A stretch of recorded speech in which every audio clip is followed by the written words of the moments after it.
Welcome to Opening Bid. I'm Yahoo Finance Executive Editor Brian Sozzi, and this is our first episode from the amazing NASDAQ market site right in the middle of Times Square. I am so jacked up about it, and I'm also jacked up about some of the stories I'm seeing in the news to kick off this week. And one that is really making the rounds, and I think caught a lot of investors by surprise, it is reports that Intel received a takeover offer from Qualcomm. Wow. But before everybody gets excited, I mean, you saw the Intel stock pop on that news. Really, I think you have to think about why this deal doesn't make any sense. And I have three reasons why Intel will not be acquired. And to me, I mean, I'm biased, but I think they make a lot of sense. First up, regulatory. You have to keep in mind that NVIDIA in 2020 tried to buy ARM Holdings from SoftBank for $40 billion. By February 2022, the company came out and said the deal, we're not doing this deal because of, quote, significant regulatory challenges. That deal never happened. Number two, along the same lines, Broadcom tried to buy Qualcomm in March 2018 for $117 billion. The Trump administration put the kibosh on that deal because of security concerns. So that's one, check done. Number two, disruptions. Intel is a company laying off thousands of people, and it is likely, based on the vibes on the street, if Qualcomm would try to buy Intel, it would really disrupt everything that Intel is trying to work on, whether it's shortening or reducing the number of its workforce, getting AI chips to market over the next 12 months. That is the last thing Intel needs to do, is delays on any of those things, because it would probably erode shareholder value even more. And last but not least, it's unclear, based on the analysts that I've talked to, if Qualcomm could improve Intel's leadership in AI chips. By all indications, and we have the data here at Yahoo Finance, people, investors, they remain obsessed with everything that NVIDIA and AMD is in fact doing. Why? Because they're producing the best AI chips in the business and securing billions of dollars for doing so. So really, I would say Intel is very much up against it. But when you hear news like this come out on a struggling company like Intel, take it with a grain of salt. All right, let's switch gears here and really bring in our man or guest of the hour, our first guest ever at the NASDAQ, Whole Foods CEO, Jason Beekle. Jason, good to see you. Hey, Brian, great to see you as well. I swear all this technology works. Like, it all works. Like, you're our first guest. I will not call you guinea pig, but I thank you for joining us. We appreciate it. So happy to be here today. So I was, in preparing for this one, I think I last saw you at Milken, so it hasn't been too long. I was scrolling on my Instagram, and I don't know where it came up, but it said, you shop 14 times a week. I'm like, wait a second. Jason never told me that at Milken. I mean, do you really shop that many times during the week? Yeah, I do. I mean, for a couple of reasons. One, I like to buy, product real time. Yeah. I don't like making decisions far in advance of, what do I want for dinner tonight. I have the privilege of having my office basically being above one of our flagship stores. So jealous. In Austin, Texas. So, for lunch every day, it's easy to go down. And if I'm traveling for work like I'm here today, I'm popping in a nearby, store to connect with team members, get some food. And so for me, it's, part of the job, part of the way that I like to eat. And I also get a chance to see so many stores. And for me, it's not just what I'm buying for myself. You get to see the interactions team members are having with customers. You get to see, how our stores are merchandising things. So, it's just sort of like part of my way of working now. So true story. Look, I go to Whole Foods. I've told you this repeatedly. That is where I get my groceries. And I find it to be a joyous experience. I find it very relaxing. I have a high pressure job. For whatever the reason, there are two things I find relaxing: going to Whole Foods and buying my groceries and waxing my car. These are just real things. But is it hard for, as a Whole Foods CEO to walk in and just shop, buy a piece of meat without thinking about profit margins on meat and beef and poultry and traffic in the store? It is sometimes hard to separate those things. I think a big part of it, though, is, for me, when I get to go and visit, and a great example here in New York, I'll go to our Manhattan West store probably while I'm here this week, at least once or twice.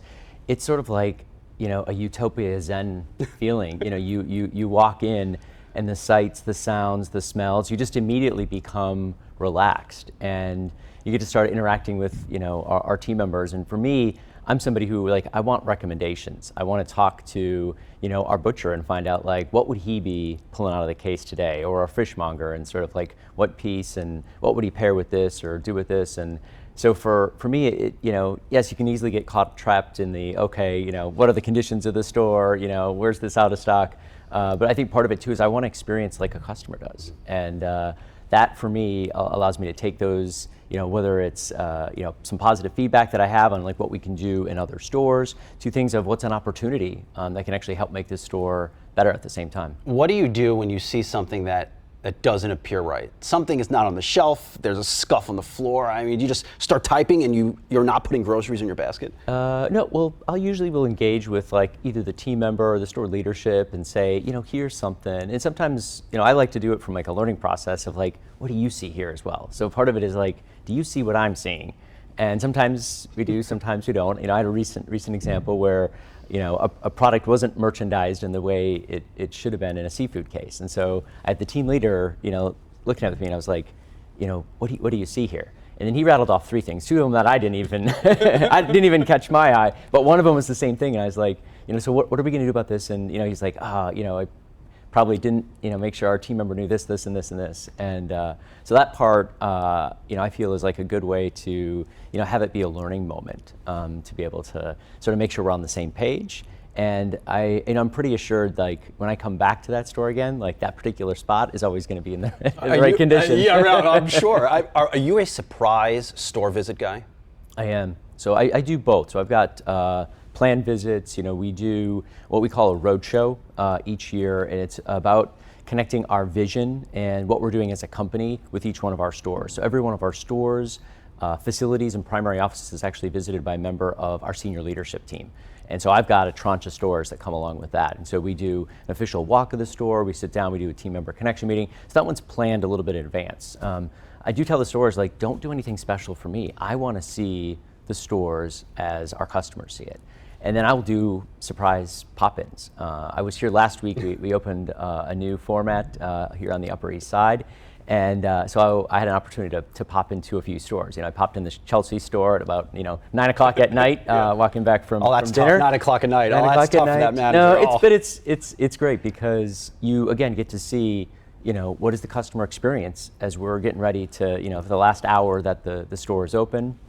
But it's also, folks are excited to see you for the most part. They do get a little worried, like, are you seeing this? Are you seeing this? If I was running that store, I would have a photo of you up in my office, and I would tell my team, this is Jason Beagle, this is the Whole Foods deal. You see this guy, put the stuff on the shelf the right way.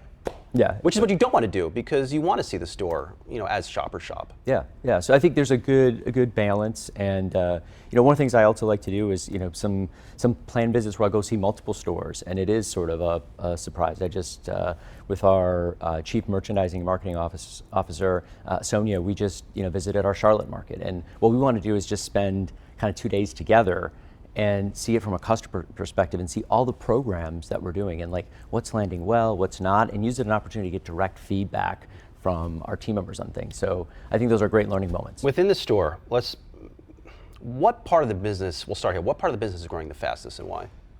Well, I'd say overall, the entire store is growing right now with us. We're seeing that from sales and a unit perspective. And I would say, from a overall growth perspective, center store for us right now, if you look at grocery, is on a really great stride right now. So is that canned goods? Is that? Yeah, it could be canned goods, it could be frozen, shelf stable product. And I think some of that has to do with, sort of the economic situation that we're in right now. Customers overall, have felt a little bit pinched on prices. And so one of the things that we've done is we've doubled the number of promotions that we've had from 2023 to 2024. We've reduced prices on 25% of our items across the store. That's a huge number. Including 880 365 products. And for us, that's really our opening price points, or the entry level, if you will. Cut prices on the private label? On the private label, 880 items.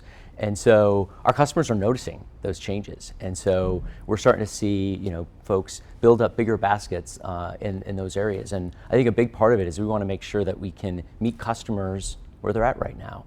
And they have felt that pinch on inflation across the board, not just in food prices, but just in other bills and everything else. And so we want to be in a place where we can offer the highest quality natural and organic foods at great prices. And so it's been a big focus for us this year. So if the center of the store is growing, what about the fresh part of the business? I always think about Whole Foods as that prepared food. I can get in there and grab a great thing of fish or steak. Have consumers pulled back on that? No. So I was saying earlier, we're actually growing sales and units sort of across the store.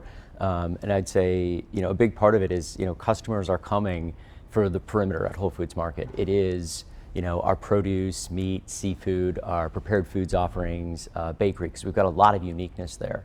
I think what we've been able to do here as well is offer such great value at center of store as well. So some customers who maybe hadn't been going down those aisles in a bit and they'd been only shopping the perimeter, they're now picking up in that space as well. This is the second time. You told me at Milken you were lowering prices. This is the second time you've told me you have cut prices now on the private label goods. Does it aggravate you when people say Whole Foods, whole paycheck? Yeah, of course, especially because we've been doing so much work on trying to bring down our prices. And what I'm really proud of is we haven't sacrificed the quality in the product. So for us, it's still making sure that we have the highest quality standards in all of grocery. And whether it's the 550 plus banned ingredients that we don't allow in our products, to our animal welfare standards, to our sustainable seafood standards, our cage-free and cage-free plus egg standards, these are all ways by which we can help bring differentiation so folks know they're having the highest quality. And then at this point, I'm so proud of the work. When I look at where we stand amongst competitors in like-for-like prices, like we are totally dialed in. And it's actually been fun. I was at a store opening last week. We opened our first Whole Foods Market daily shop here, and I was actually working in the store in the first part right after opening. In the store. Yeah, well, it's fun. You get to experience stuff. I was, up at the self-checkout, helping, handing out carts, interacting with customers. And this, couple was interacting, and they were looking at prices, and they couldn't believe like what the prices were on like bananas and certain things, and they were sort of like dumbfounded, like I can't believe this. And I was like so proud of that moment. It's like we've done such great work here, and it's noticeable for customers. Hang with us. We're going to go off for a quick break. We'll be right back on Opening Bid.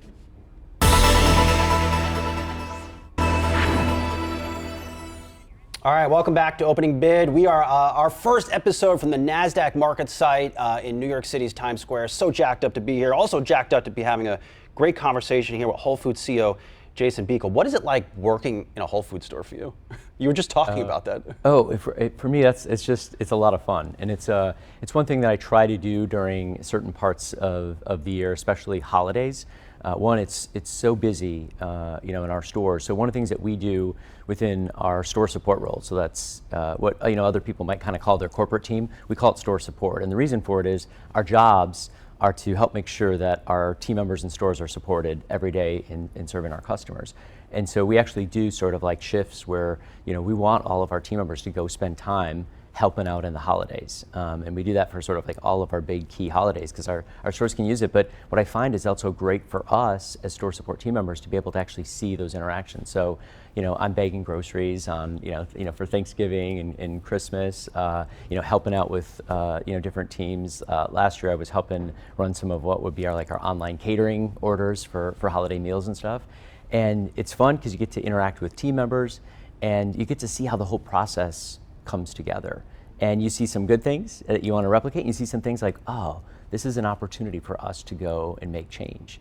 And and last year we, as an executive team, a lot of us saw some challenges on certain things within our catering program. Like we all sort of experienced it, and so we sat down and we're like, we have to get this adjusted for next year. So that became a priority for us to go make some changes, which will make our experience better for our team members and our customers in some of the things that we're bringing forth this year. So we get actually some real outcomes that we can drive from the experiences of actually working in our stores and spending time side by side with our team members. Whole Foods is out with a new survey looking at, I guess, what Gen Z wants to see from a grocery store or Whole Foods. Tell us a little about that. Yeah, so we just did some customer insight work with YouGov, and one of our goals here was to understand some of the generational differences that we see amongst customers, and specifically with Gen Z, sort of like how they're looking at some of the different offerings that we have. And in particular, I think one of the things that we really focused on was over 70% of Gen Z supports climate-friendly agriculture practices, and about 55% we're actually willing to pay a higher premium for differentiation in products that are actually helping support the environment and are sustainable. And for me, that's exciting because there's a difference of what we're seeing generation to generation around how folks care about these changes, as well as what products they're choosing, what brands they're deciding to purchase from, and looking at that as part of their decision process. And so, for me, it gets me excited because I think we're in a situation where, people don't realize our food systems are not going to be able to sustain themselves over the next 50 and 100 years. And if we don't start doing something different, the products that we know and love today are not going to be available. Like what? Snacks? Take everything. The reality is we're losing nutrient density in our soil every single year when we're doing harvests. And so not only is it going to be more difficult around producing these products, but they're going to be less nutrient dense. And that's the whole reason. We love eating food because it tastes great, but we need to make sure it's nourishing our bodies and allowing us to live healthy and vibrantly. And this is something where we have to start to do some things differently. And this generation in particular understands sort of the importance. And for many of them, it's going to be in their lifetime that these challenges are sort of seen. And so, for me, that gets me excited because I think we can really hit a point of like driving change, not just in Whole Foods. The goal here is like, how do we make sure there's industry-wide change? I'm convinced myself that I'm going to live another 100 years. So let's say that I do. So that will bring me to, I will be 142 years old. So is processed food still around? Given some of the planetary changes you're talking about, climate change, maybe we can't get a bag of Lay's potato chips. Yeah, well, I think there'll be a situation where hopefully there's far less processed food and ways by which we're taking out some of these horrible ingredients that are in there that are serving as preservatives and artificial ingredients. And the goal here would be that in 100 years we've done a lot of the work to, one, make sure that we're protecting our food system. So we figured out ways to do basics like cover cropping and carbon sequestration, and ultimately finding a way to make sure that we can sustain and support not just our food system needs here in the US, but we obviously export a lot of things as well. And so we're helping nourish the world. And one of my goals would be that at the same time we're helping protect our food systems, we're also providing healthier food. If you look at the food standards in the United States, it's kind of sad because we have so many different CPG companies that have a formula here in the US that's different than what's in the EU or what's in even Canada in some cases, where we're allowing these ingredients into our products. And it's one of the things I'm proud about as Whole Foods is the 550 plus banned ingredients that I was mentioning earlier. Like, we looked at this and said, these things we realize are not healthy. There's scientific evidence that says these are not great things for us to be eating. Let's not utilize them and put them in our products. And I think just as a country, we have an opportunity around how do we do better for all of our citizens and constituents here, and hopefully elevating the standards of our food. I'm not even going to tell you what is in my cup right now in terms of an energy drink. I knew I was going to feel bad pouring it in. I told myself it's actually kind of orangey. Oh, it's bad. Like, I'm like, oh man, I don't even be drinking this stuff. All right, afterwards we'll talk. I'll get you some good substitutions you can add to your shopping list next time you go to the store. This is not good right now. But you kind of take this personally, and I think that reflects where you grew up. You grew up on a farm, right? I did not, but both my parents did. Okay. And so I did have, especially on my mother's side, spent a lot of time on that farm growing up. But I did have a lot of family, and still some that are in the dairy industry.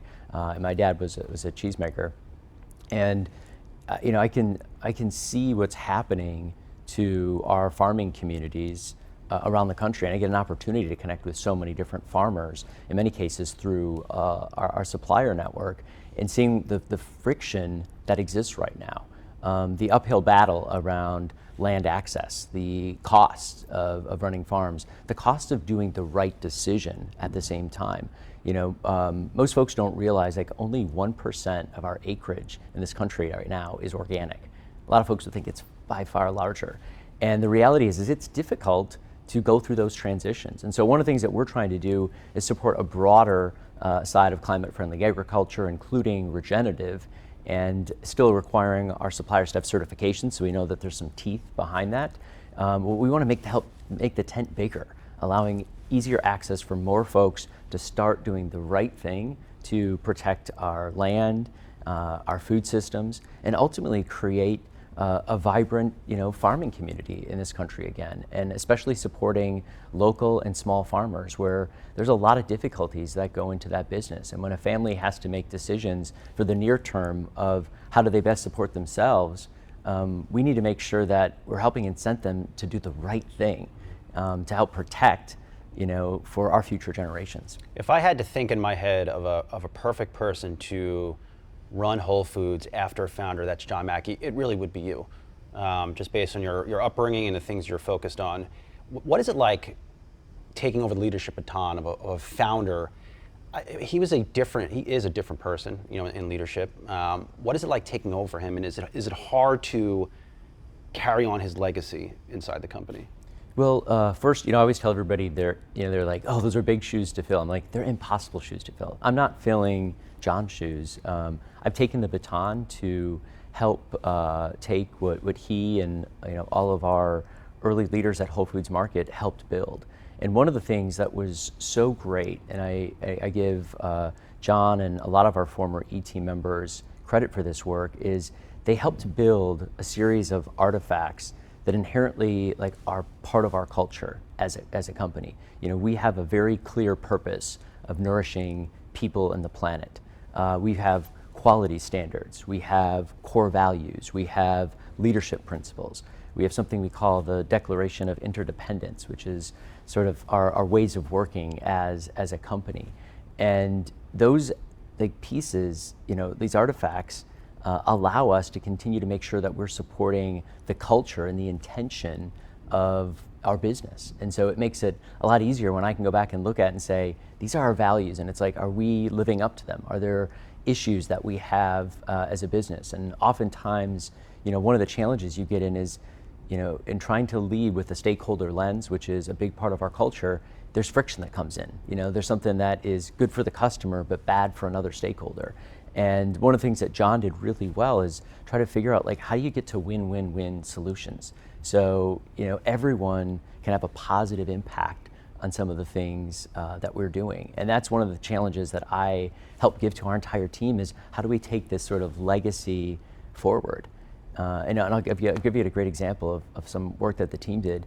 As a business, especially in areas where we want to be investing in price, it means we have to take out cost. And some companies, it's like you take out the cost and it's negative for all of the stakeholders. For us, it's like, how can we find something that can have a win? And one of the changes we made recently was the bags we use at our front end checkouts.